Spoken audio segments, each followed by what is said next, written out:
जिस नियम को लेकर देश भर में बवाल मचा हुआ है, वह हाल ही में संसद से पारित 3 नए कानून का हिस्सा है। दरअसल, आईपीसी की जगह लेने वाली भारतीय न्याय संहिता बीएनएस की धारा 104 में हिट एंड रन का जिक्र किया गया है। यह धारा लापरवाही से मौत का कारण के लिए दंडात्मक कार्रवाई का प्रावधान करती है। हिट एंड रन का मतलब है तेज और लापरवाही से गाड़ी चलाने के चलते किसी व्यक्ति या संपत्ति को नुकसान पहुंचाना और फिर भाग जाना। धारा 104(1) कहती है, जो कोई भी बिना सोचे समझे या लापरवाही से कोई ऐसा कार्य करके किसी व्यक्ति की मृत्यु का कारण बनता है जो गैर इरादतन हत्या की श्रेणी में नहीं आता है, उसे किसी एक अवधि के लिए कारावास से दंडित किया जाएगा, जिसे 5 साल तक बढ़ाया जा सकता है और जुर्माने के लिए भी उत्तरदायी होगा। धारा 104(2) उल्लेख करती है, जो कोई भी लापरवाही से वाहन चलाकर किसी व्यक्ति की मृत्यु का कारण बनता है जो गैर इरादतन हत्या की श्रेणी में आता है और घटना के तुरंत बाद किसी पुलिस अधिकारी या मजिस्ट्रेट को इसकी सूचना दिए बिना भाग जाता है, उसे किसी भी अवधि के कारावास से दंडित किया जाएगा, जिसे 10 साल तक बढ़ाया जा सकता है और जुर्माना भी देना होगा।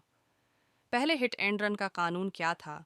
भारत में हिट एंड रन के मामले भारतीय दंड संहिता आईपीसी के तहत विशेष रूप से दंडनीय नहीं है।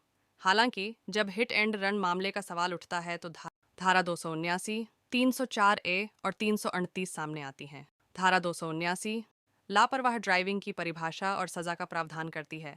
इसमें कहा गया है कि जो कोई भी किसी भी सार्वजनिक स्थान पर इतनी तेजी से या लापरवाही से वाहन चलाता है कि इससे मानव जीवन को खतरा होता है या किसी अन्य व्यक्ति को चोट या चोट लगने की आशंका होती है, तो उसे कारावास से दंडित किया जाएगा, जिसे 6 महीने तक बढ़ाया जा सकता है या जुर्माना लगाया जा सकता है या 1,000 रुपये या दोनों तक बढ़ाया जा सकता है।